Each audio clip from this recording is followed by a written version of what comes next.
Toi, homme de Dieu, recherche la justice, la piété, la foi, la charité, la persévérance et la douceur. Mène le bon combat, celui de la foi. Empare-toi de la vie éternelle.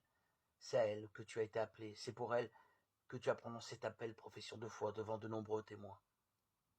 Et maintenant, en présence de Dieu qui donne vie à tous les êtres et en présence du Christ Jésus qui a témoigné devant Ponce Pilate par une belle affirmation.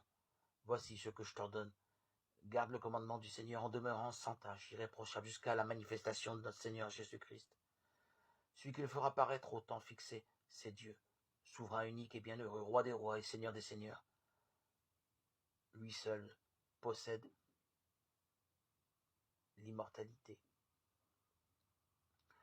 Habite une lumière inaccessible. Aucun homme ne l'a jamais vu et nul ne peut le voir. À lui honneur et puissance éternelle. Amen. Lecture de la première lettre de saint Paul apôtre à Timothée, 6, 11, 16. Augmente en nous la foi, quelle belle prière. Jésus semble répondre à ses apôtres, la foi vous l'avez déjà. Ce qui vous manque, c'est oser la mettre en pratique. L'image de l'arbre qui se déracine et va se planter dans la mer peut surprendre. Il ne s'agit pas d'un prodige gratuit ni d'un tour de magie.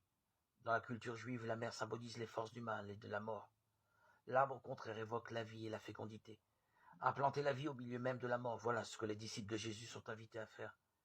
Même un grain de foi suffit à opérer des merveilles, pourvu qu'elle soit mise à l'épreuve du réel. Ce n'est pas une foi théorique.